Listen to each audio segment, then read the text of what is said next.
Hi friends, welcome to my channel Irupothula voice of competitive exams. ఈరోజు ఈ వీడియోలో మనము పాలిటీకి సంబంధించి రాజ్యాంగ పరిషత్ లేదా రాజ్యాంగ నిర్మాణ సభ, రాజ్యాంగ రచన ఈ విషయాల గురించి మనం తెలుసుకున్నాం. ప్రీవియస్ వీడియోలో మనము చారిత్రాత్మక నేపథ్యాన్ని గురించి, అంటే బ్రిటిష్ వారి చట్టాలు, బ్రిటిష్ వారి రాజ్యాంగ సంస్కరణల గురించి మనం తెలుసుకున్నాం. సో మొదటగా మనము రాజ్యాంగ పరిషత్ అంటున్నాం. ఏమంటున్నాము? రాజ్యాంగ పరిషత్. దీనిని రాజ్యాంగ నిర్మాణ సభ అని కూడా అంటారు. రాజ్యాంగ నిర్మాణ సభ అని కూడా అంటారు. సో ఇక రాజ్యాంగ పరిషత్, రాజ్యాంగ నిర్మాణ సభ గురించి మనం తెలుసుకుంటే, మొట్టమొదటగా 1934లో ఎంఎన్ రాయ్ లేదా మానవేంద్రనాథ్ రాయ్ అంటారు. ఎంఎన్ రాయ్ అంటే కన్నా మానవేంద్రనాథ్ రాయ్ మొట్టమొదటిసారిగా భారతదేశ ప్రజలకు రాజ్యాంగాన్ని రచించుకోవడానికి ఒక రాజ్యాంగ నిర్మాణ సభ అవసరము అని ప్రతిపాదించారు. ఆ తర్వాత 1935 భారత స్వాతంత్ర చట్టం వచ్చిన తర్వాత జరిగినటువంటి ఐఎన్సి సమావేశంలో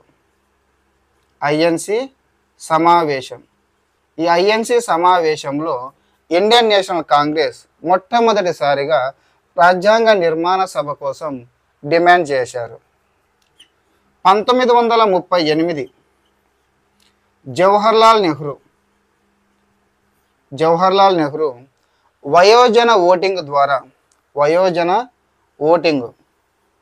వయోజన ఓటింగ్ పద్ధతిలో ఎన్నికైనటువంటి రాజ్యాంగ నిర్మాణ సభ చేత బయటి వారి ప్రమేయం లేకుండా భారతీయులే రాజ్యాంగాన్ని రచించాలి అని ప్రతిపాదించారు నెహ్రూ. అదే బ్రిటిష్ వాళ్ళ దగ్గర మనం చూసినప్పుడు 1940లో మనకు లిన్ లితుగో ప్రతిపాదనలు అంటాము. లిన్ లితుగో ప్రతిపాదనలు లేదా ఆగస్టు ప్రతిపాదనలు అంటాము. ఈ లిన్ లితుగో ప్రతిపాదన లేదా ఆగస్టు ప్రతిపాదనప్పుడు సూత్రప్రాయంగా బ్రిటిష్ ప్రభుత్వము రాజ్యాంగ రచనకు ఒప్పుకోయింది. అయితే ఒక కండిషన్, ఈ యొక్క రెండవ ప్రపంచ యుద్ధం ముగిసిన తర్వాత దాని గురించి ఆలోచిస్తామని చెప్పింది. తర్వాత 1942 క్రిప్స్ ప్రతిపాదనలు. 1942లో మనం చెప్పుకున్నాం, ఇదంతా ఈ టాపిక్నంతా మనము చారిత్రాత్మక నేపథ్యంలో చెప్పుకున్నాం.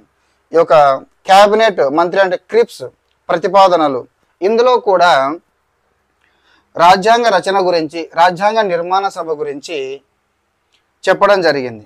అయితే ముస్లిం లీగ్ ఈ క్రిప్స్ ప్రతిపాదనలు వ్యతిరేకించడంతో ఆ తర్వాత 1946లో వచ్చినటువంటిదే క్యాబినెట్ మిషన్. దీన్నే మనము ఈ క్యాబినెట్ మిషన్నే క్యాబినెట్ రాయబారము అని, మంత్రిత్వ రాయబారం అని కూడా అంటాము. 1946 మార్చిలో వచ్చినటువంటి క్యాబినెట్ మిషన్ లారెన్స్ అధ్యక్షుడు ఎవరు? లారెన్స్ అధ్యక్షతన క్రిప్స్ మరియు అలెగ్జాండర్ సభ్యులుగా ఉన్నారు. దీంట్లో లారెన్స్ అధ్యక్షుడు క్యాబినెట్ మిషన్ లేదా క్యాబినెట్ రాయబారము, మంత్రిత్వ రాయబారానికి. లారెన్స్ అధ్యక్షుడు, క్రిప్స్ మరియు అలెగ్జాండర్. వీరు 1946 ఎప్పుడు 1946 మే 16వ తారీఖున వారి యొక్క ప్రణాళికను ప్రవేశపెట్టారు. సో ఆ ప్రణాళిక అంటే వీళ్ళు క్యాబినెట్ మిషన్ ప్రణాళికలో ప్రముఖమైనటువంటి అంశాలను చూద్దాము.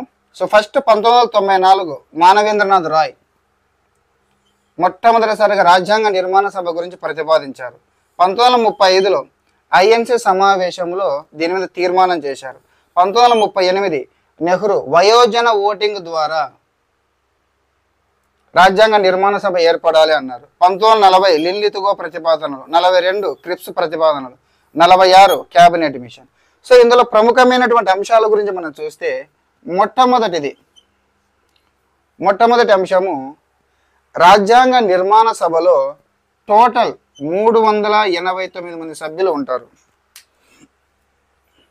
ఈ యొక్క రాజ్యాంగ నిర్మాణ సభలో టోటల్ ఎంతమంది ఉంటారంటే కనుక 389 మంది సభ్యులు ఉంటారు. ఈ 389 మంది సభ్యులలో 296 మంది బ్రిటిష్ ఇండియా నుంచి, 93 మంది స్వదేశీ సంస్థానాల నుంచి ప్రాతినిధ్యం వహిస్తారు. 296 మంది బ్రిటిష్ ఇండియా నుంచి, 93 మంది స్వదేశీ సంస్థానాల నుంచి ప్రాతినిధ్యం వహిస్తారు. మళ్ళీ బ్రిటిష్ ఇండియా 296లో 292 మంది అప్పుడు ఉన్నటువంటి 11 బ్రిటిష్ గవర్నర్ ప్రావిన్సీలు, బ్రిటిష్ గవర్నర్ ప్రావిన్సీలు, గవర్నర్ ప్రావిన్సీలు, 4 చీఫ్ కమిషనర్,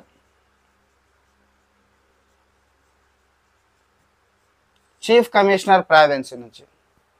సో మొత్తం టోటల్ వచ్చేసి 389 మంది, 296 మంది బ్రిటిష్ ఇండియా నుంచి, 93 మంది స్వదేశ సంస్థానాలు. ఈ 296 మందిలో 292 గవర్నర్ ప్రావిన్సీల నుంచి, 4 చీఫ్ కమిషనర్ ప్రావిన్సీల నుంచి ప్రాతినిధ్యం వహిస్తారు. ఇందులో ప్రతి సభ్యుడు కూడా 1 మిలియన్ జనాభాకు 1 మిలియన్ జనాభాకు ఒక వ్యక్తి ప్రాతినిధ్యం వహిస్తాడు. 1 మిలియన్ జనాభాకు ఒక వ్యక్తి ప్రాతినిధ్యం వహిస్తాడు. ఈ బ్రిటిష్ ఇండియా 296 స్థానాలను 3 సమూహాలుగా విభజించారు. అవి ముస్లిం వర్గం, సిక్కు వర్గం, సాధారణ వర్గం లేదా సాధారణ సమూహం. ముస్లిం సమూహము, సిక్కు సమూహం, సాధారణ సమూహం, లేదా ముస్లిం వర్గం, సిక్కు వర్గం, సాధారణ వర్గం. ఈ 296ని ఈ విధంగా విభజించారు. అయితే ఇక్కడ మనం ప్రధానంగా చెప్పుకోవాల్సినటువంటిది రాజ్యాంగ నిర్మాణ సభ, రాజ్యాంగ నిర్మాణ సభ, రానిస. రాజ్యాంగ నిర్మాణ సభ అనేటటువంటిది ప్రత్యక్షంగా ఎన్నుకోబడినటువంటి, ప్రత్యక్షంగా ఎన్నుకోబడినటువంటి సభ కాదు. అందుకోసం మొదటగా ఈ రాష్ట్రాలలో ఎన్నికలు జరిగాయి. ఎన్నికలు జరిగి విధానసభ సభ్యులు, ఆ రాష్ట్రాల్లో ఎన్నుకోబడినటువంటి విధానసభ సభ్యులు పరోక్ష పద్ధతిలో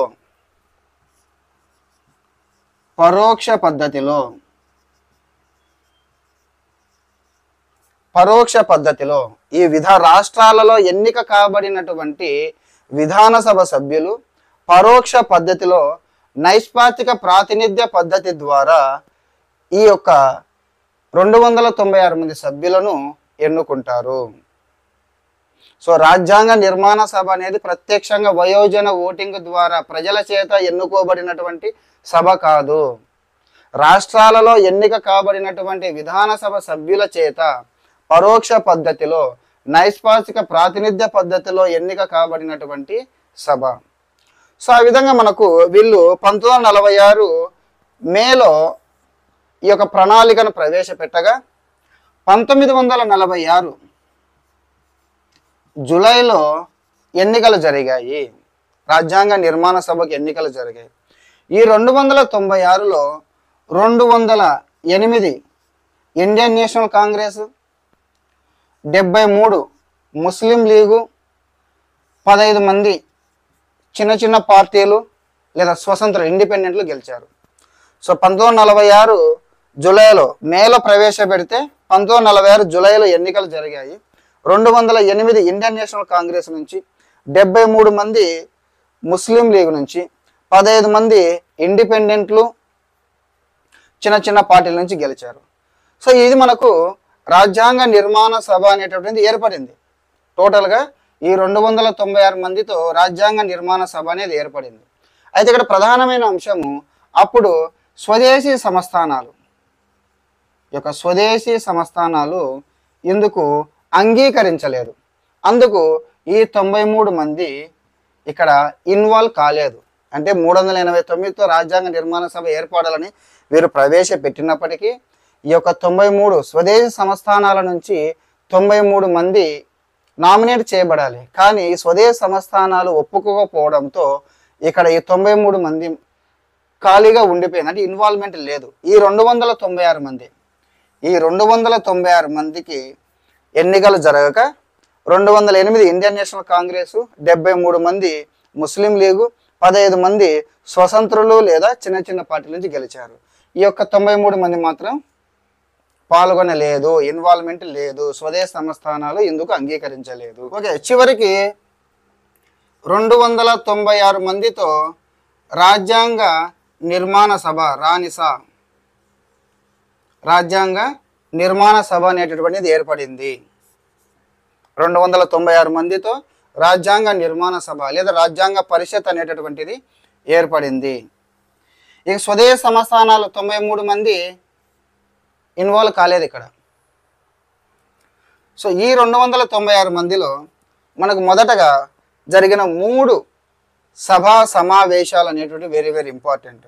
రాజ్యాంగ నిర్మాణ సభ లేదా రాజ్యాంగ పరిషత్ యొక్క మొట్టమొదటి సమావేశం 1946 డిసెంబర్ 9వ తారీఖున జరిగింది. మొట్టమొదటి సమావేశం 1946 డిసెంబర్ 9వ తారీఖున జరిగింది.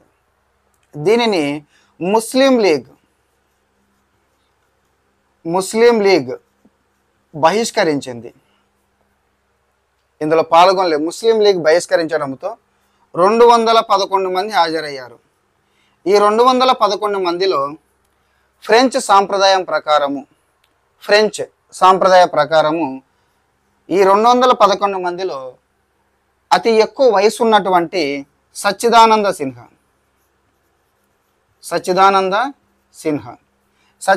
సిన్హాని తాత్కాలిక అధ్యక్షుడుగా ఎన్నుకున్నారు. ఇది మొట్టమొదటి సమావేశం 1946 డిసెంబర్ 9న.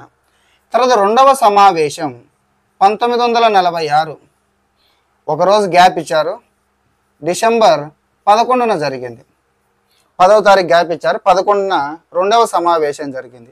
ఈ రెండవ సమావేశంలో ఈ రాజ్యాంగ నిర్మాణ సభలో ఉన్నటువంటి సభ్యులు అధ్యక్షుణ్ణి, ఉపాధ్యక్షుణ్ణి మరియు సలహాదారుణ్ణి ఎన్నుకున్నారు. అధ్యక్షుడిగా బాబు రాజేంద్ర ప్రసాద్, ఉపాధ్యక్షుడుగా హెచ్సి ముఖర్జీ, సలహాదారుడుగా బిఎన్ రావు వీరిని ఎన్నుకున్నారు. ఇక మనకు మూడవ సమావేశం 1946 మళ్ళీ ఒకరోజు గ్యాప్ ఇచ్చి డిసెంబర్ 13న జరిగింది. సో 9 ఒకరోజు గ్యాప్ ఇచ్చి 11వ తారీఖు, తర్వాత 13వ తారీఖు. ఫస్ట్ సమావేశంలో సచ్చిదానంద సిన్హాని తాత్కాలిక అధ్యక్షుడిగా ఎన్నుకున్నారు. రెండవ సమావేశంలో అధ్యక్షుడు, ఉపాధ్యక్షుడు, సలహాదారుని ఎన్నుకున్నారు. మూడవ సమావేశం డిసెంబర్ 13వ తారీఖున జరిగింది. ఇందులో జవహర్లాల్ నెహ్రూ మనకు ఆశయాల తీర్మానం అని అంటారు. ఏమంటారు? ఆశయాల తీర్మానం. ఏంటి ఆశయాల తీర్మానం అని అంటే, ఈయన పేర్లు ఉంది ఆశయాలు. అంటే మన రాజ్యాంగం అనేటటువంటిది ఏ విధంగా ఉండాలి, మనకు ఆశయాలను ప్రతిబింబించే విధంగా ఉండాలి, ఏ ఆశయాలు ఉన్నాయి మనకి అని ఆశయాల తీర్మానాన్ని ప్రవేశపెడతాడు జవహర్లాల్ నెహ్రూ.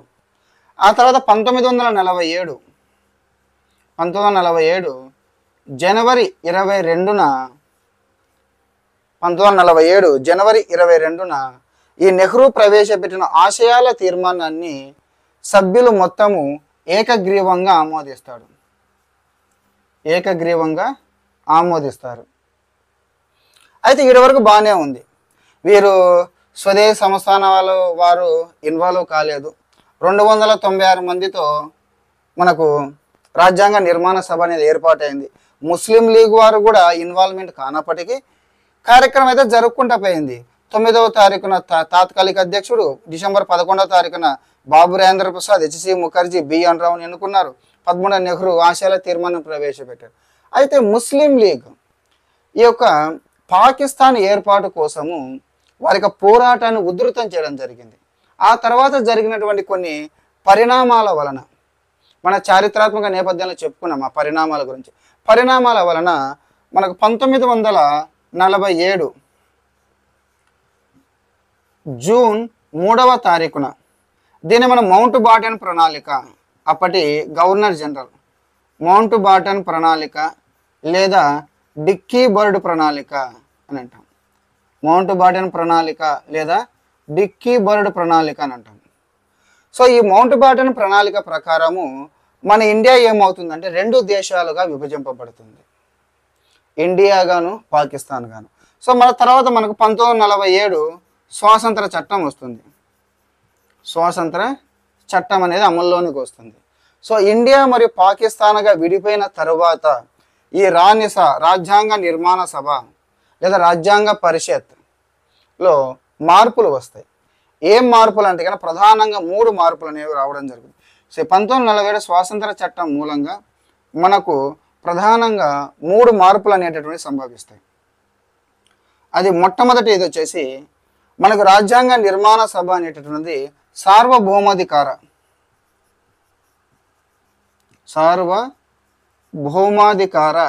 సంస్థగా రూపాంతరం చెందుతుంది. ఎందుకంటే స్వతంత్రం వచ్చింది, అది స్వతంత్రంగా వ్యవహరించేటువంటి సంస్థగా ఉండొచ్చు. అంటే కొత్త శాసనాలను రెడీ చేసుకోవడానికి, పాత వాటిని తొలగించడానికి, సవరించడానికి ఏ హక్కు అయినా దానికి సార్వభౌమాధికార సంస్థకు ఉంటుంది. రెండవది శాసనబద్ధమైన సంస్థ, శాసనబద్ధ సంస్థ అంటే శాసనాలను అమలుపరచడానికి.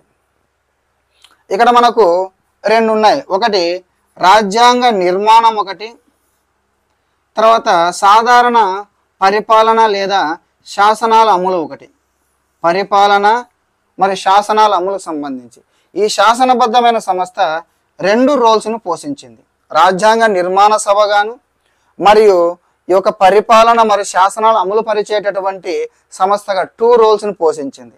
రాజ్యాంగ నిర్మాణాన్ని గురించి రాజ్యాంగ నిర్మాణ సభ రాజ్యాంగ పరిషత్తుగా సమావేశమైనప్పుడు ఈ యొక్క మొత్తం ఇదే 2 రోల్స్. అయితే బాబు రాజేంద్ర ప్రసాద్ అధ్యక్షత వహిస్తాడు. అయితే సాధారణ పరిపాలనకు సంబంధించి, శాసనాల అమలుకు సంబంధించి ఇది రచించేంత వరకు, అంటే బుక్కుని మన కాన్స్టిట్యూషన్ బుక్కుని రాసేంత వరకు అంతవరకు పరిపాలన జరగాలి కదా, మనకేం స్వాతంత్రం వచ్చింది. అప్పుడు మాత్రం ఒక సాధారణ సభగా, శాసనబద్ధ సంస్థగా సాధారణ సభగా ఉంటుంది. దీనికి జీవి మౌలాంకర్ 1947 నవంబర్ 17వ తారీఖున, ఇప్పుడు మన ప్రస్తుత లోక్సభ స్పీకర్ ఎవరు? ఓం బిర్లా. మొట్టమొదటి లోక్సభ స్పీకర్ జీవి మౌలాంకర్. అంటే రాజ్యాంగ నిర్మాణం గురించి డిస్కషన్ జరిగేటప్పుడు బాబు రాజేంద్ర ప్రసాద్ అధ్యక్షత వహిస్తాడు. సాధారణ పరిపాలన శాసనాల అమలు ప్రక్రియకు సంబంధించి సమావేశం అయితే అధ్యక్షుడుగా, స్పీకర్గా జీవి మౌలాంకర్ 1947 నవంబర్ 17వ తారీఖున ఎన్నిక కాబడ్డాడు. ఇక మూడవ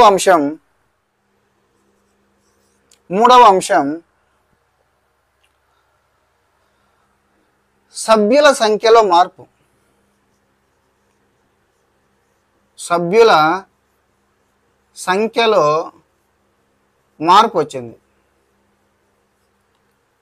మనకు సార్వభౌమాధికార సంస్థగా, మరి దేనివల్ల 1947 స్వాతంత్ర చట్టం వలన సార్వభౌమాధికార సంస్థగా మార్పు చెందింది, శాసనబద్ధ సంస్థగా మార్పు చెందింది.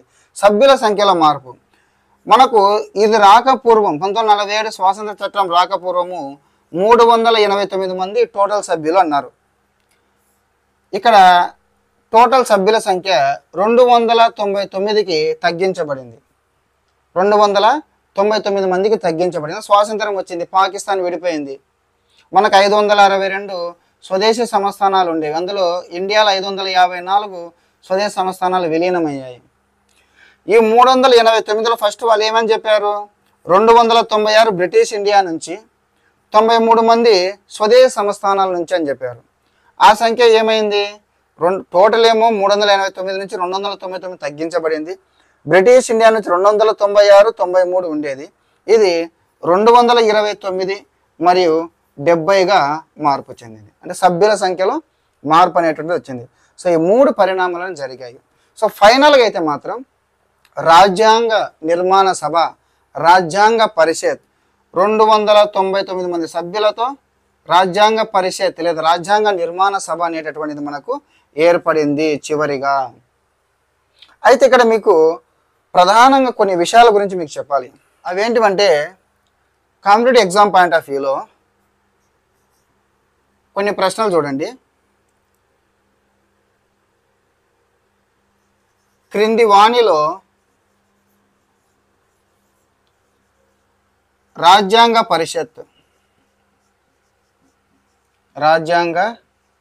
పరిషత్తులో సభ్యులు కానివారు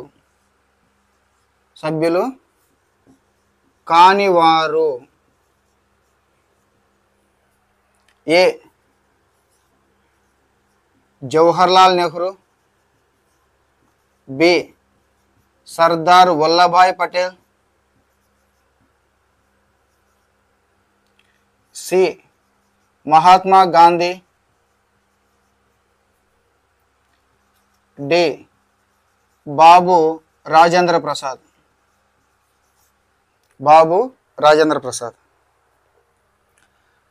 ఇక్కడ మనకు ఎందుకు చెప్తున్నానంటే కన్నా మీరు ఖచ్చితంగా అర్థం చేసుకోవడానికని, ఈ క్రింది వాళ్ళలో రాజ్యాంగ పరిషత్తులో సభ్యులు కానివారు ఎవరు? జవహర్లాల్ నెహ్రూ సభ్యుడే, సర్దార్ వల్లభాయ్ పటేల్ సభ్యుడే. వీరిద్దరి దగ్గర కన్ఫ్యూజ్ అవుతారు చాలామంది. అంటే ఫస్ట్ టైం ప్రిపేర్ అయ్యే వాళ్ళు, first time competitive exam prepare అయ్యేవారు వీరిద్దరి దగ్గర కన్ఫ్యూజ్ అవుతారు. ఎందుకంటే మహాత్మా గాంధీ సభ్యుడా కాదా క్వశ్చన్ మార్క్ పడుతుంది. మహాత్మా గాంధీ సభ్యుడా కాదా క్వశ్చన్ మార్క్ పడుతుంది. బాబు రాజేంద్ర ప్రసాద్ అధ్యక్షుడు కదా, రాజ్యాంగ పరిషత్కి అధ్యక్షుడు. మరి రాజ్యాంగ పరిషత్తులో సభ్యుడా కాదా అనే క్వశ్చన్ మార్క్. చాలామంది ఏం చేస్తారంటే అధ్యక్షుడు కదా బాబు రాజేంద్ర ప్రసాద్, సభ్యుడు కాదు కదా. కొత్తగా కాంపిటేటివ్ ఎగ్జామ్ ప్రిపేర్ అవుతారు వారు. బాబు రాజేంద్ర ప్రసాద్ అధ్యక్షుడు కదా, సభ్యుడు కాదు కదా, సో బాబు రాజేంద్ర ప్రసాద్ సభ్యుడు కాదని పెడతారు. బాబు రాజేంద్ర ప్రసాద్ సభ్యుడు కాదు అని పెడతారు. ఎందుకంటే బాబు రాజేంద్ర ప్రసాద్ అధ్యక్షుడు కాబట్టి. మహాత్మా గాంధీ గురించి, మహాత్మా గాంధీ ఎందుకున్నాడు, ఖచ్చితంగా ఉండి తీరింటాడు అనుకుంటారు కొత్తగా ప్రిపేర్ అయ్యే అభ్యర్థులు. తర్వాత 1-2 సార్లు ప్రిపేర్ అయ్యి కొన్ని ఎగ్జామ్లో ఫెయిల్యూర్ అయిన అభ్యర్థులు ఇలా సర్దార్ వల్లభాయ్ పటేల్ తీసేసి కృష్ణస్వామి అయ్యార్ని పెట్టాను. వద్దులక్ష్మి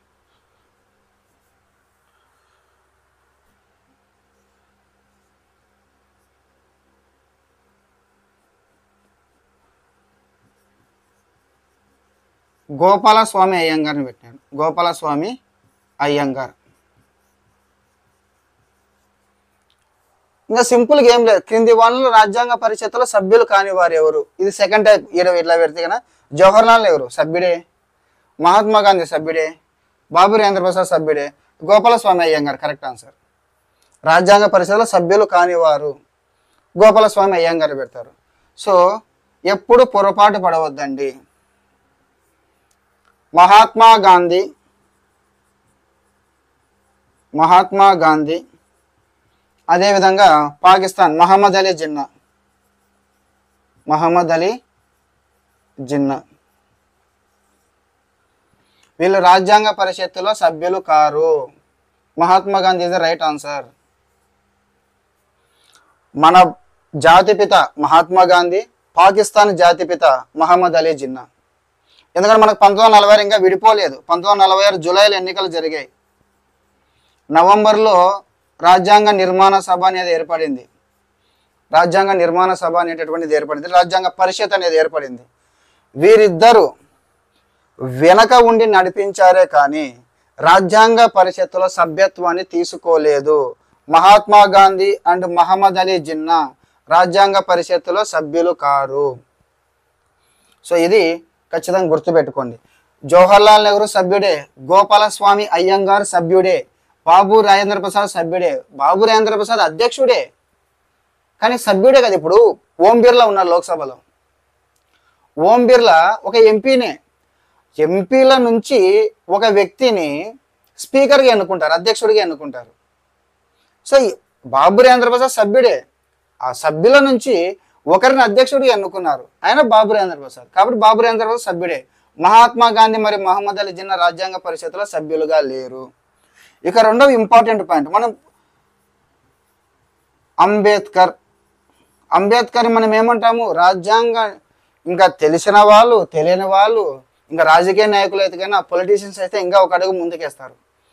రాజ్యాంగ నిర్మాత అంబేద్కర్ అయిపోయింది, రాజ్యాంగ నిర్మాత అంబేద్కర్. ప్రతి ఒక్కరు రాజ్యాంగ నిర్మాత అంబేద్కర్ అంబేద్కర్ అంటారు. సో అంబేద్కర్ ఈ మౌంట్ బ్యాటన్ ప్రణాళికకు ముందు, అంటే 1946లో జూలైలో ఎన్నికలు జరిగాయి కదా రాజ్యాంగ పరిషత్కి, 1946 జూలైలో ఎన్నికలు జరిగాయి. అప్పుడు బెంగాల్ నుంచి ఎన్నిక కాబడ్డాడు. ఎక్కడి నుంచి? బెంగాల్ నుంచి ఎన్నికయ్యారు, బెంగాల్ నుంచి ఎన్నికయ్యాడు. అయితే దేశ విభజన తర్వాత మనకు బెంగాల్ని రెండుగా విభజించారు కదా, ఒకటి ఈస్ట్ బెంగాల్, ఒకటి వెస్ట్ బెంగాల్. వెస్ట్ బెంగాల్ ఇప్పటికీ భారతదేశంలో అలాగే ఉంది. ఈస్ట్ బెంగాల్ స్టార్టింగ్లో తూర్పు పాకిస్తాన్గా, ఈస్ట్ పాకిస్తాన్గా ఉండేది. ఆ తర్వాత 1971లో బంగ్లాదేశ్కి స్వాతంత్రం వచ్చింది. అది ఒక తూర్పు పాకిస్తాన్ అనేది బంగ్లాదేశ్గా రూపాంతరం చెందింది. సో ఆ తూర్పు బెంగాల్ నుంచి ప్రాతినిధ్యం వహించడం జరిగింది అంబేద్కర్. అయితే దేశ విభజన తర్వాత రాజ్యాంగ పరిషత్తులో తన స్థానాన్ని కోల్పోతాడు. దేశ విభజన జరగడం వల్ల తూర్పు బెంగాల్ నుంచి ఎన్నిక కాబడ్డాడు. కాబట్టి దేశ విభజన తర్వాత రాజ్యాంగ పరిస్థితిలో సభ్యుడిగా తన స్థానాన్ని కోల్పోతాడు. అయితే తర్వాత ఇతను రాజ్యాంగ పరిషత్కి నామినేట్ చేయబడ్డాడు. అంబేద్కర్ తూర్పు బెంగాల్ నుంచి ఎన్నికయ్యి దేశ విభజన తర్వాత తన స్థానాన్ని కోల్పోతే ఆ తర్వాత నామినేట్ చేయబడి రాజ్యాంగాన్ని రచించాడు. మొత్తం రాజ్యాంగ పరిషత్ ఆర్ రాజ్యాంగ నిర్మాణ సభ, రానిసా రాజ్యాంగ నిర్మాణ సభకి 15 మంది నామినేట్ చేయబడ్డారు. మొత్తం మనం చెప్పుకున్నాం చిట్ట చివరిగా స్వాతంత్రం తర్వాత మొత్తం 229 మంది బ్రిటిష్ ఇండియా నుంచి, స్వదేశ సంస్థానం నుంచి 70 మంది అని చెప్పుకున్నాం. సో ఇందులో 15 మంది నామినేట్ చేయబడ్డారు. రాజ్యాంగ పరిషత్తుకి నామినేట్ చేయబడిన సభ్యుల సంఖ్య 15 మంది. అంబేద్కర్ తూర్పు బెంగాల్ నుంచి మొదటగా ఎన్నికైనప్పటికీ ఆ తర్వాత దేశ విభజన తర్వాత తన స్థానాన్ని కోల్పోతే రాజ్యాంగ పరిషత్తుకి నామినేట్ చేయబడ్డాడు. అదేవిధంగా రాజ్యాంగ పరిషత్తుకి నామినేట్ చేయబడినటువంటి కొంతమంది ప్రముఖులు ఎవరంటే సర్వేపల్లి రాధాకృష్ణన్, మన మొట్టమొదటి ఉపరాష్ట్రపతి, ఆ తర్వాత రెండవ రాష్ట్రపతి సర్వేపల్లి రాధాకృష్ణన్ కూడా నామినేట్ చేయబడ్డాడు. కేటీ షా నామినేట్ చేయబడ్డాడు. గోపాలస్వామి అయ్యంగార్ రాజ్యాంగ ముసాయిదా కమిటీలో ప్రముఖమైన వ్యక్తి గోపాలస్వామి అయ్యంగార్ నామినేట్ చేయబడ్డాడు. ఇంకో ప్రముఖ వ్యక్తి శ్యామ్ ప్రసాద్ ముఖర్జీ రాజ్యాంగ పరిషత్ ఎన్నికల్లో ఓడిపోతాడు. ఓడిపోయినప్పటికీ శ్యామ్ ప్రసాద్ ముఖర్జీని ఒక ప్రత్యేకత అర్హత కింద అతన్ని రాజ్యాంగ పరిషత్తులో నామినేట్ చేయబడుతుంది. చూడండి, మహాత్మా గాంధీ, మహమ్మద్ జిన్నా రాజ్యాంగ పరిషత్తులో సభ్యులుగా లేరు. అంబేద్కర్ మొదట ఎన్నికైనప్పటికీ దేశ విభజన తర్వాత తన స్థానాన్ని కోల్పోయి తర్వాత మళ్ళీ నామినేట్ చేయబడ్డాడు. మొత్తం నామినేట్ చేయబడిన వారు 15 మంది. శ్యామ్ ప్రసాద్ ముఖర్జీ ఎన్నికల్లో ఓడిపోతాడు. ఓడిపోయినప్పటికీ ఆయన నామినేట్ చేస్తారు. ఇంకా మన సర్వేపల్లి రాధాకృష్ణన్, కేటీ షా, గోపాలస్వామి అయ్యంగార్ ఇటువంటి వాళ్ళందరూ కూడా నామినేట్ చేయబడ్డారు. సో మొత్తానికి రాజ్యాంగ పరిషత్ అనేది ఏర్పడింది. ఈ రాజ్యాంగ పరిషత్ లేదా రాజ్యాంగ నిర్మాణ సభ, రానిసా, ఈ రాజ్యాంగ పరిషత్తులో మనకు ప్రధానంగా కొన్ని కమిటీలు వేయబడ్డాయి. అంటే సింపుల్గా మనం ఒక సినిమాతో మనం పోల్చినప్పుడు సినిమా 24 క్రాఫ్ట్స్ అని అంటాం. సినిమాని 24 క్రాఫ్ట్ 24 విభాగాలు పనిచేస్తే కానీ మనకు ఆ ప్రింట్అవుట్ అనేది మనకు తెర మీద కనిపిస్తుంది. సో ఆ విధంగా రాజ్యాంగ బుక్ అనేది తయారు చేయడానికి మొత్తం టోటల్గా మనకు కొన్ని కమిటీలను ఏర్పాటు చేశారు. అందులో మొట్టమొదటిది మనకు వెరీ వెరీ ఇంపార్టెంట్ కమిటీ. మనము పేర్లు గుర్తుపెట్టుకుంటే కమిటీలను ఈజీగా గుర్తుపెట్టాలి. కమిటీ నుంచి పేర్లు గుర్తుపెట్టుకోవద్దండి, పేర్ల ద్వారా కమిటీలు ఎందుకంటే ఒకే వ్యక్తి 2-3 కమిటీలకు అధ్యక్షుడుగా ఉంటాడు కాబట్టి మన ఆ వ్యక్తి పేరును గుర్తుపెట్టుకుంటే కమిటీలు పక్కన రాసుకోవచ్చు. చాలామంది కమిటీలు, ఆ కమిటీకి అధ్యక్షుడు ఎవడు, ఈ కమిటీకి అధ్యక్షుడు అని చదువుతుంటారు. కమిటీకి అధ్యక్షుడు అని చదవకండి, ఇతను ఇన్ని కమిటీలకు అధ్యక్షత వహించారని చదవండి, ఈజీగా గుర్తుంటుంది. మొట్టమొదటిది B R Ambedkar. B R Ambedkar B R Ambedkar అధ్యక్షత వహించిన కమిటీ ముసాయిదా కమిటీ. ముసాయిదా కమిటీ. తర్వాత జవహర్లాల్ నెహ్రూ. జవహర్లాల్ నెహ్రూ నెహ్రూ మనకు 3 కమిటీలకు అధ్యక్షత వహించాడు. అది కేంద్ర అధికారాల కమిటీ, కేంద్ర అధికారాల కమిటీ, కేంద్ర రాజ్యాంగ కమిటీ,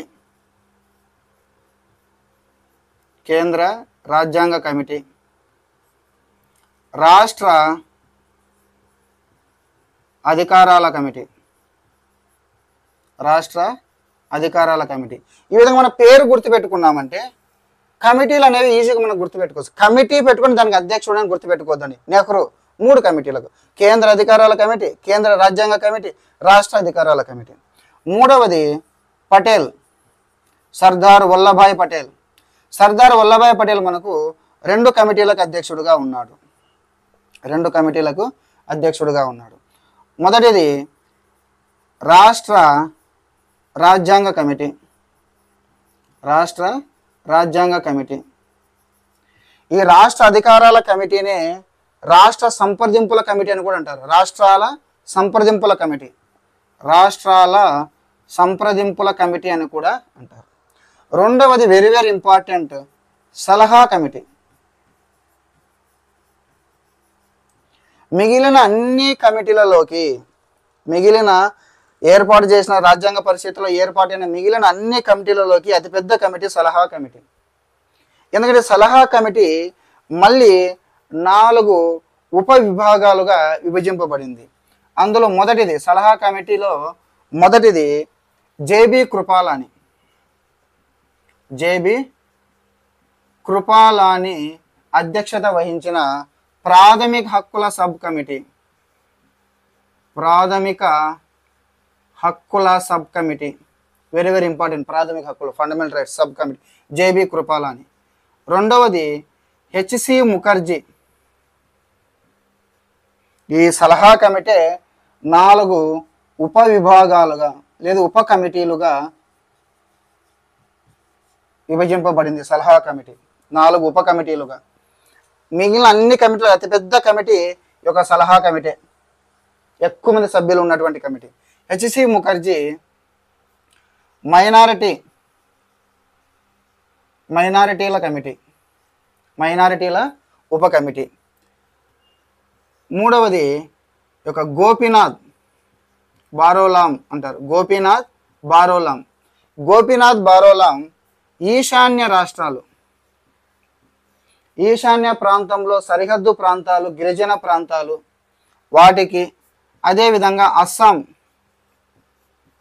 అస్సాంలో పాక్షికంగా వేరు చేసినటువంటి ప్రాంతాలు, వాటి యొక్క ఉప కమిటీకి, ఈశాన్య ప్రాంతంలో సరిహద్దు ప్రాంతాలు, గిరిజన ప్రాంతాలు, అస్సాంలో పాక్షికంగా వేరు చేయబడిన ప్రాంతాల సబ్ కమిటీకి గోపీనాథ్.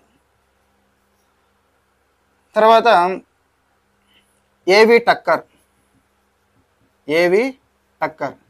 ఏవి టక్కర్ వచ్చేసి ఈ అస్సాం మినహాయించి మిగిలిన ఇండియాలో ఉన్నటువంటి,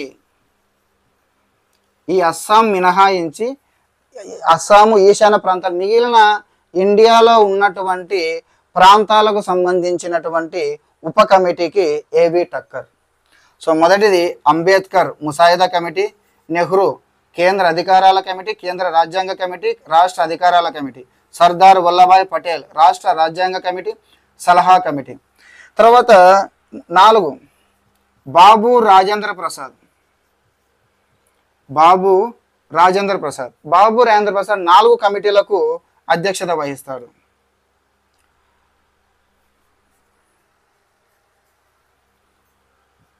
సారథ్య కమిటీ. సారథ్య కమిటీ అంటే కన్నా స్టీరింగ్ కమిటీ. సారథ్య కమిటీని స్టీరింగ్ అంటే అధ్యక్షుడు ఈయనే కదంగా, స్టీరింగ్ పట్టుకొని బస్సును నడపాల్సింది ఇతనే, కాబట్టి సారథ్య కమిటీ లేదా స్టీరింగ్ కమిటీ అని అంటారు. రెండవది rules of procedure. Rules of procedure. Rules of procedure committee. ఇంకొకటి జాతీయ పతాకం. జాతీయ పతాకం. జాతీయ పతాకం తాత్కాలిక committee. Finance and staff committee.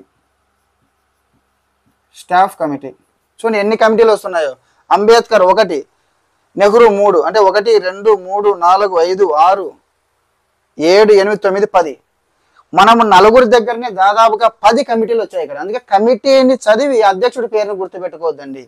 మనం ఒక వ్యక్తి పేరును గుర్తుపెట్టుకుంటే అతను అధ్యక్షత వహించిన కమిటీలు మనకు గుర్తుపెట్టుకున్న ఎక్కువగా గుర్తుంటాయి. అంబేద్కర్ 1, నెహ్రూ 3 కమిటీలు, పటేల్ 2 కమిటీలు, బాబు రాజేంద్ర ప్రసాద్ 4 కమిటీలు. అదేవిధంగా పట్టాభి సీతారామయ్య. పట్టాభి సీతారామయ్య వచ్చేసి మనకు ఈ చీఫ్ కమిషనర్ ప్రావిన్సీలు ఉన్నాయి కదా, చీఫ్ కమిషనర్ ప్రావిన్సీల కమిటీ 1, చీఫ్ కమిషనర్ ప్రావిన్సీల కమిటీ 1. అదేవిధంగా ఈ హౌస్ కమిటీ అంటారు, హౌస్ కమిటీ. సో ఇవి మనకు రాజ్యాంగ నిర్మాణ సభ లేదా రాజ్యాంగ పరిషత్తులో ఉన్న ఏర్పాటు చేయబడిన కమిటీలలో కొన్ని ప్రధానమైన ఎక్కువ వీటి గురించి జరుగుతాయి. ఎందుకంటే ముసాయిదా కమిటీ, కేంద్ర అధికారాల కమిటీ, కేంద్ర రాజ్యాంగ కమిటీ, కేంద్ర అధికారాల కమిటీ, రాష్ట్ర రాజ్యాంగ కమిటీ, సలహా కమిటీ. సలహా కమిటీలో మెయిన్ ఇంపార్టెంట్. ప్రాథమిక హక్కులు జేబీ కృపాలాని, మైనారిటీలు హెచ్సి ముఖర్జీ, ఈశాన్య ప్రాంతాలు అస్సాం గోపీనాథ్ బారోలాం, ఇండియాలోని మిగిలిన ప్రాంతాలు ఇవి 2 తప్ప మిగిలిన ప్రాంతాలకు సంబంధించి ఏబీ టక్కర్, బాబు రాజేంద్ర ప్రసాద్ సారథ్యం వహించారు, పట్టాభి సీతారామయ్య ప్రాతినిధ్యం వహించినటువంటి కమిటీలు. ఇప్పటికీ కమిటీలను కూడా ఏర్పాటు చేశారు. ఇంకా ఉండేది ఏంటంటే కన్నా ఈ కమిటీలన్నీ కలిసి ఒక నివేదికను తయారు చేస్తారు. ప్రతి కమిటీ దానికి అప్పజెప్పినటువంటి పరిధిలో దేని అప్పజెప్పారు దానికి సంబంధించి ప్రతి కమిటీ కూడా నివేదికను తయారు చేస్తుంది. ప్రతి కమిటీ కూడా ఒక నివేదికను తయారు చేస్తుంది. ఈ ప్రతి కమిటీ అంటే అన్ని కమిటీలు తమ నివేదికలను దేనికి ఇస్తాయి అంటే కన్నా ముసాయిదా కమిటీ. ముసాయిదా కమిటీ. ఎందుకు ముసాయిదా కమిటీ అంటే కన్నా లాస్ట్కి బుక్ ప్రింట్ చేయాల్సింది వీళ్ళే, బుక్ను రెడీ చేయాల్సింది వీళ్ళే. ఈ కమిటీలు ఇచ్చినటువంటి పేపర్లు అన్ని పేపర్లను తీసుకొని వచ్చి దాని అన్నిటిని క్షుణ్ణంగా చదివి, అంటే ఎడిటింగ్ అనమాట. ఒక సినిమాలో మనం తీసుకుంటే ఎడిటింగ్ మాదిరి మొత్తం అన్నింటిలో ఏవి ఉంచాలి, ఏవి తీసేయాలి, ఏవి యాడ్ చేయాలి మొత్తాన్ని కలిపి ఒక బుక్కుని తయారు చేసేదాన్ని మనం ముసాయిదా కమిటీ. మన భాషలో చెప్పుకోవాలంటే కన్నా రాజ్యాంగం అనే బుక్కును రెడీ చేసే కమిటీ ముసాయిదా కమిటీ. దీనికి 1+6 ఎంతమంది? 1+6. మనకు ఆగస్టు 1947 ఆగస్టు 15వ తారీఖున స్వాతంత్రం వస్తే 2 వారాల తర్వాత 1947 ఆగస్టు 29న 1+6తో మనకు ముసాయిదా కమిటీ అనేటటువంటిది ఏర్పడింది. ఈ 1 ఎవరంటే గన అధ్యక్షుడు B R Ambedkar, doctor B R Ambedkar. ఈ 6 ఎవరంటే గన మనం కోడ్ను గుర్తుపెట్టుకోవచ్చు. మనం ఇప్పుడు అన్ని ఏటీఎం యూజ్ చేస్తున్నాం, బ్యాంకు పోయే వాళ్ళు చాలా తక్కువ ఏటీఎంని ఎక్కువ యూజ్ చేస్తారు. తర్వాత జీకే జనరల్ నాలెడ్జ్ జీకేఎస్ ఈ 6 మంది. అల్లాడి కృష్ణస్వామి అయ్యార్, టిబి కృష్ణమాచారి,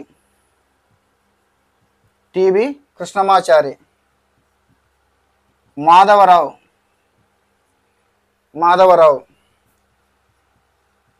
గోపాలస్వామి అయ్యంగార్, కేఎం మునిషి, సయ్యద్ మహమ్మద్ సాదుల్లా, అల్లాడి కృష్ణస్వామి అయ్యర్, టిబి కృష్ణమాచారి, మాధవరావు, గోపాలస్వామి అయ్యంగార్, కేఎం మున్షి, సయ్యద్ మహమ్మద్ సాదుల్లా. అయితే ఈ కృష్ణస్వామి కానీ మాధవరావు కానీ ఫస్ట్లో లేరు. ఈ టిబి కృష్ణమాచారి కేతన్ అనే వ్యక్తి ఫస్ట్ టిబి కృష్ణమాచారి పొజిషన్లో ఉంటాడు. కానీ 1948లో ఇతను చనిపోతాడు. 1948లో చనిపోతే కేతన్ ప్లేస్లో టిబి కృష్ణమాచారి వస్తారు. మాధవరావు మొదట మిట్టల్ ఉంటారు. అయితే ఇతను అనారోగ్య కారణాల వలన తన పదవికి రాజీనామా చేస్తే మిట్టల్ ప్లేస్లో మాధవరావు వస్తారు. Alladi Krishnaswami Ayyar, TB Krishnamachari, Madhavarao, Gopalaswami Ayyangar, KM Munshi, Syed Mohammad Saadulla, ATM, GKS, Ambedkar. So ఇంకా ముసాయిదా కమిటీ ఏర్పడింది. నెక్స్ట్ మనకు రాజ్యాంగ రచన ఏ విధంగా, రాజ్యాంగ పరిషత్ ఏర్పడింది. రాజ్యాంగ పరిషత్తులో కమిటీలు ఏర్పడినాయి. ఆ కమిటీలని నివేదికని ఇవ్వడం జరిగింది. మరి ముసాయిదా కమిటీ ఆ నివేదికలను ఏం చేసింది? సో మనకు ముసాయిదా కమిటీ 1947 ఆగస్ట్ 29న ఏర్పడింది. ముసాయిదా కమిటీ 1947 ఆగస్ట్ 29న ఏర్పడింది. 1948 ఫిబ్రవరి నెలలో మొదటి ప్రచురణ అంటే మనకు 1947 ఆగస్టు 29వ తారీఖున ముసాయిదా కమిటీ ఏర్పడింది. ఏర్పడిన తర్వాత వివిధ కమిటీల యొక్క అంటే కేంద్ర అధికారాలు, కేంద్ర రాజ్యాంగం సంబంధించి, కేంద్ర అధికారాలకు సంబంధించి, రాష్ట్ర అధికారాల గురించి ఈ యొక్క జవహర్లాల్ నెహ్రూ ఆధ్వర్యంలో ఉన్నటువంటి కమిటీ వారి యొక్క నివేదికను రూపొందించింది. సర్దార్ వల్లభాయ్ పటేల్ ఆధ్వర్యంలో ఉన్నటువంటి సబ్ కమిటీ ప్రాథమిక హక్కుల గురించి కావచ్చు, తర్వాత రాష్ట్రాల రాజ్యాంగానికి సంబంధించి కావచ్చు, వారి యొక్క నివేదికను ఆ విధంగా అన్ని కమిటీలు వారి యొక్క నివేదికలను అన్నిటినీ తీసుకొని వచ్చి ముసాయిదా కమిటీకి అప్పచెప్పారు. ఆ ముసాయిదా కమిటీ ఆ యొక్క పేపర్లన్నిటినీ తీసుకొని మొట్టమొదటిసారిగా ఒక బుక్ను ప్రింట్ చేసింది. దాన్ని మనం మొదటి ప్రచురణ అంటాం. మొట్టమొదటిసారిగా ఒక బుక్ను ప్రింట్ చేసింది. అయితే ఇదే ఫైనల్ కాదు, రాజ్యాంగానికి సంబంధించి ఫస్ట్ ప్రింట్ చేసింది ఎప్పుడు 1948 ఫిబ్రవరి. ఆ తర్వాత దేశంలో ఉన్నటువంటి ప్రజలు, జాతీయవాదులు, ఇతర వర్గాల వారికి వారన్నిటికీ ఆ ప్రచురణకు సంబంధించినట్టుకి చూసి అందులో ఏమైనా మార్పులు చేర్పులు చేయాలన్నా, దాని మీద ఏమైనా విమర్శలు ఉన్నాయా, మంచి చెడ ఏముంది, వాటిని ఆలోచించుకోవడానికి ప్రజలకు, జాతీయవాదులు, అనేక వర్గాల వారికి దానికి సంబంధించినటువంటివి అందించడం జరిగింది. అంటే ఆ యొక్క ప్రజలు, జాతీయవాదుల నుంచి వచ్చినటువంటి ఈ యొక్క నోట్స్, సలహాలు, సూచనలు అన్నిటిని స్వీకరించి 1948 అక్టోబర్లో రెండవ ప్రచురణ చేసింది. రెండవ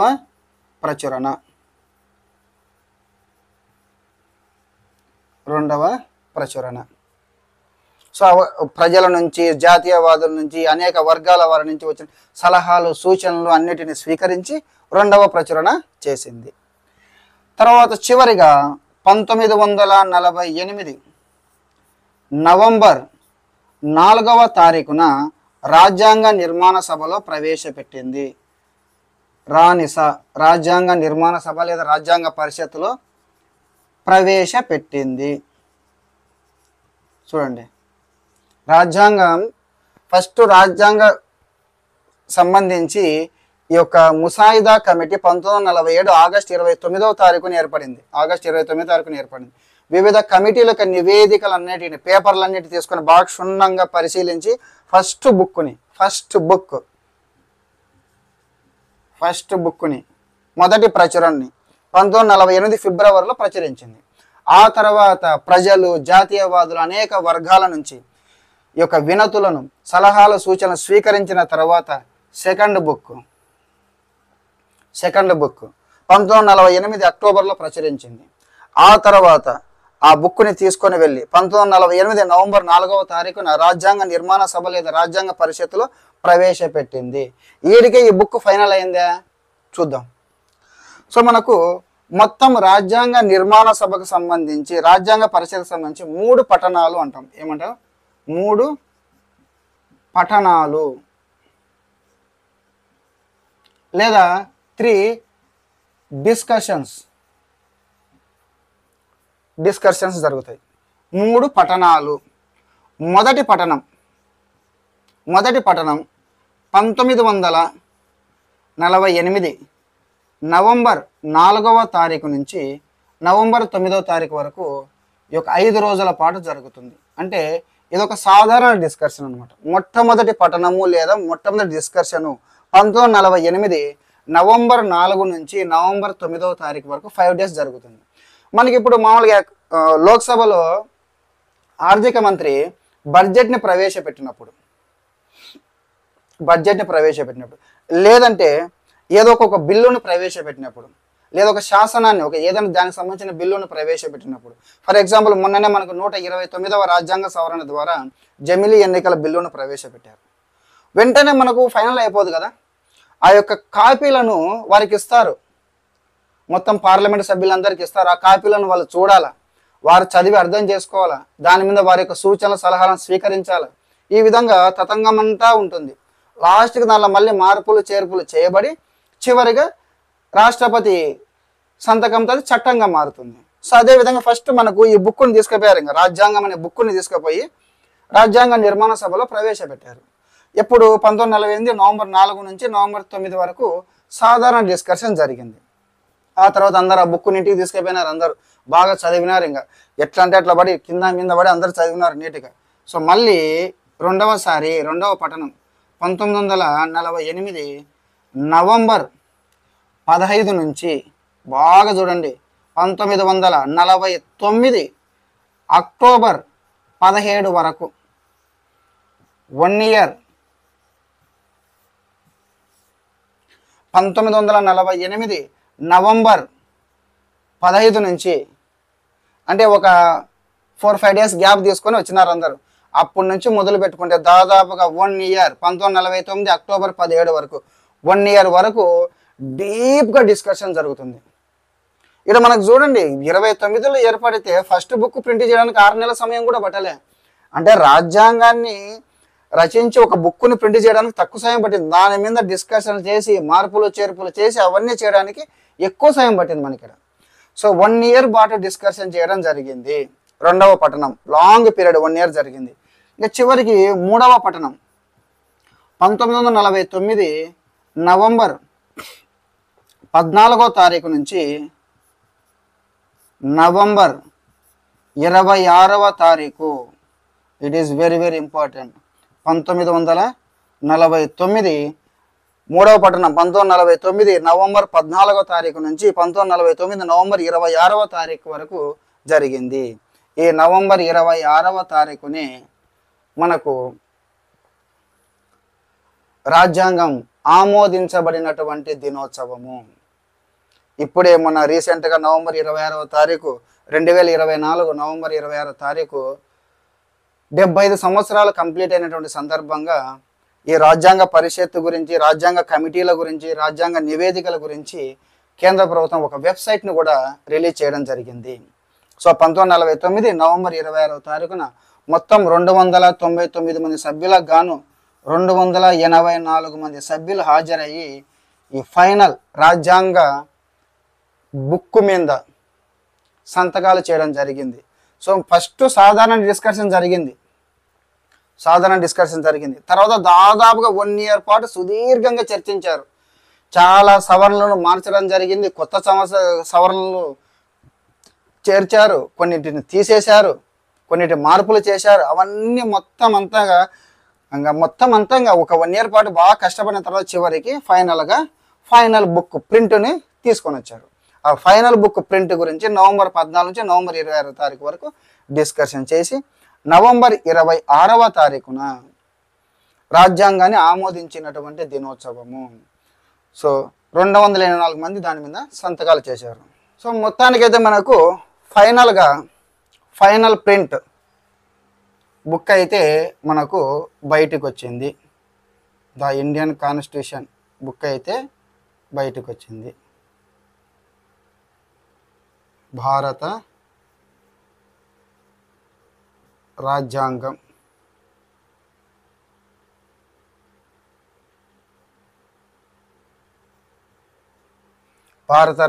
అనేటువంటి బుక్ అయితే మనకు బయటికి రావడం జరిగింది. ఓకే,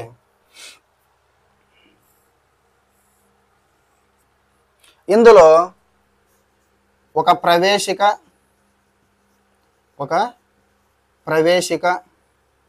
395 ఆర్టికల్స్ లేదా ప్రకరణలు, 395 ఆర్టికల్స్ ఫస్ట్ ప్రింటెడ్ బుక్లో మొట్టమొదటి రాజ్యాంగంలో ఒక ప్రవేశిక 395 ఆర్టికల్స్ 8 షెడ్యూల్ ఉండేవి.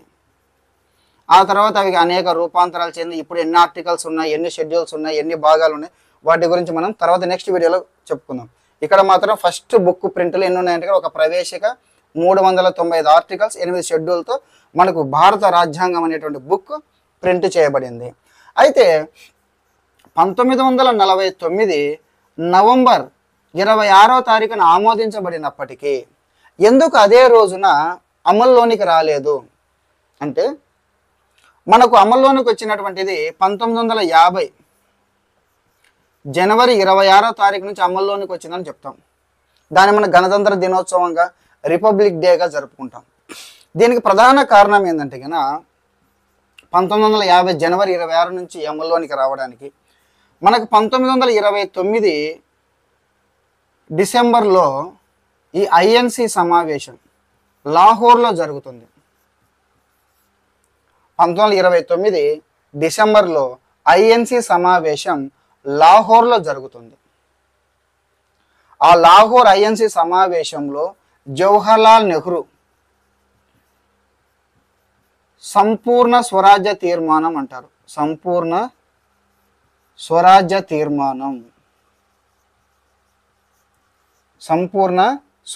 తీర్మానాన్ని ప్రవేశపెట్ట సంపూర్ణ స్వరాజ్య తీర్మానం ఆమోదించబడి జనవరి 26వ తారీఖున అందరికీ స్వాతంత్రం వచ్చినట్లుగా భావించి ప్రతి ఒక్కరు వారి ఇంటిపైన జాతీయ జెండాను ఎగురవేయండి అని పిలుపునివ్వడం జరుగుతుంది. సో ఆ విధంగా జనవరి 26వ తారీఖున సంపూర్ణ స్వరాజ్య తీర్మానాన్ని పురస్కరించుకొని జాతీయ జెండాను ఎగరవేయడం జరుగుతుంది. అందుకు ఈ జనవరి 26ను సంపూర్ణ స్వరాజ్య తీర్మాన ఆమోదం జనవరి 26 తారీఖుని మనము ఈ యొక్క భారత రాజ్యాంగ అమలు దినోత్సవము, గణతంత్ర దినోత్సవముగా, రిపబ్లిక్ డేగా జరుపుకుంటున్నాము. కారణం ఇది. ఆమోదించబడింది నవంబర్ 26 అయినప్పటికీ అమల్లోనికి వచ్చినటువంటి జనవరి 26వ తారీఖు. మొత్తం భారత రాజ్యాంగం, ఈ రాజ్యాంగ పరిషత్, రాజ్యాంగ నిర్మాణ సభ లేదా రాజ్యాంగ పరిషత్ 2 సంవత్సరాల 11 నెలల 18 రోజులు 2 సంవత్సరాల 11 నెలల 18 రోజులు 2 సంవత్సరాల 11 నెలల 18 రోజులు. ఇంకొక 12-13 రోజులు ఉంటే కన్నా 3 సంవత్సరాలు అయ్యేది. 2 సంవత్సరాల 11 నెలల 18 రోజులలో టోటల్గా 11 సమావేశాలు నిర్వహించింది.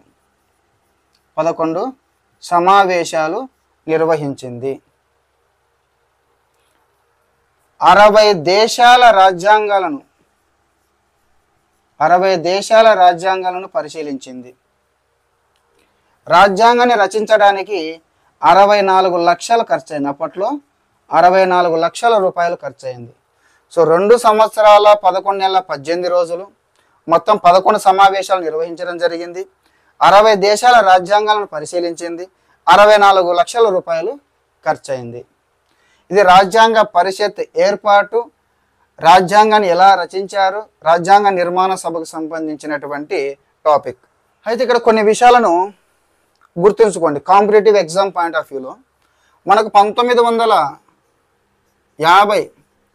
జనవరి 24 కూడా చాలా ఇంపార్టెన్స్ ఉంది. జనవరి 26 భారత రాజ్యాంగం అమల్లోనికి వచ్చిన దినోత్సవం అయినప్పటికీ జనవరి 24 కూడా చాలా చాలా ఇంపార్టెన్స్ ఉంది. ఎందుకంటే జనవరి 24న జాతీయ గీతం జనగణమన, జాతీయ గేయం వందే మాతరం, జాతీయ పతాకం వీటిని రాజ్యాంగ నిర్మాణ సభ ఆమోదించడం జరిగింది. రాజ్యాంగ నిర్మాణ సభ ఆమోదించడం జరిగింది. అట్ ద సేమ్ టైం రాజ్యాంగ నిర్మాణ సభ చివరి సమావేశం దాంతో రాజ్యాంగ నిర్మాణ సభ పాత్ర అనేది క్లోజ్ అవుతుంది. ఇక 1950 జనవరి 26 నుంచి 1951, 52 వరకు ఈ రాజ్యాంగ నిర్మాణ సభ క్లోజ్ అయిపోయింది కదా. ఆ సభ్యులే మొత్తం వాళ్ళే, అది రాజ్యాంగ నిర్మాణ సభ కాకుండా తాత్కాలిక పార్లమెంటుగా వ్యవహరించింది. తర్వాత 1951, 52లో మనకు మొట్టమొదటి లోక్సభ ఎన్నికలు జరగడము, మొట్టమొదటి పార్లమెంట్ ఏర్పడడం అనేది జరుగుతుంది. సో ఇది గుర్తుపెట్టుకోండి. ఇంకోటి 1946 నవంబర్ 26, ఇది 1950 జనవరి 26.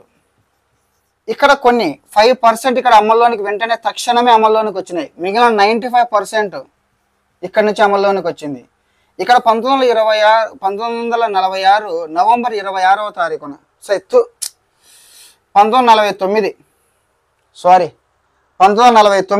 నవంబర్ 26వ తారీఖున అమల్లోనికి వచ్చినటువంటివి పౌరసత్వము, ఎన్నికలు, తాత్కాలిక పార్లమెంటు వంటి కొన్ని వెంటనే తక్షణమే అమల్లోనికి రావడం జరిగింది 1949 నవంబర్ 26వ తారీఖుని. తర్వాత మనకు 1950 జనవరి 26వ తారీఖున 95% అంశాలు అమల్లోనికి రావడం జరిగింది. దీనిని మనము భారత రాజ్యాంగ అమలు దినోత్సవం, గణతంత్ర దినోత్సవం జరుపుకున్నాం. సో వీటిని కాంపిటేటివ్ ఎగ్జామ్ పాయింట్ ఆఫ్ వ్యూలో గుర్తుంచుకోండి. సార్ అంతా బాగానే ఉంది, మరి అన్ని ప్లస్ పాయింట్లు నెగిటివ్ పాయింట్లు ఏం లేవా అని అంటే, ఈ రాజ్యాంగ నిర్మాణ సభ గురించి, మన భారత రాజ్యాంగం గురించి కొన్ని విమర్శలు కూడా ఉన్నాయి. అవి ఏంటో ఒకసారి చూద్దాం. ఇవి కూడా కాంపిటేటివ్ ఎగ్జామ్ పాయింట్ ఆఫ్ వ్యూలో వెరీ వెరీ ఇంపార్టెంట్, అప్పుడప్పుడు అడుగుతూ ఉంటారు వీటిని. దీనిని అర్ధ సమైక్య, భారత రాజ్యాంగాన్ని అర్ధ సమైక్య అన్నది కేసీ వేర్ వచ్చేసి అర్ధ సమైక్య అని సంబోధించాడు. తర్వాత భారత రాజ్యాంగ నిర్మాణ సభను ఐరావతంతో పోల్చిన వ్యక్తి హెచ్వి కామత్. అర్ధ సమైక్య అనేది కేసీ వేర్, ఐరావతంతో పోల్చింది హెచ్వి కామత్. న్యాయవాదుల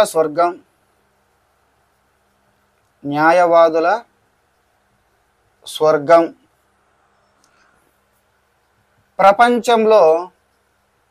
ప్రపంచంలోనే అత్యుత్తమ రాజ్యాంగం అని సంబోధించింది ఐవర్ జెన్నింగ్.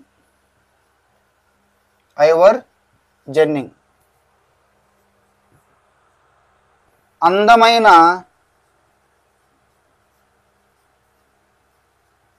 అతుకుల బొంత,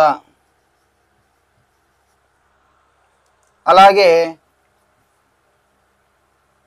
ఏకపార్టీ సభ, భారత రాజ్యాంగం అనేది అందమైన అతుకుల బొంత అని, భారత రాజ్యాంగ నిర్మాణ సభ ఏకపార్టీ సంస్థ అని సంబోధించిన వ్యక్తి గ్రాన్విల్ ఆస్టిన్.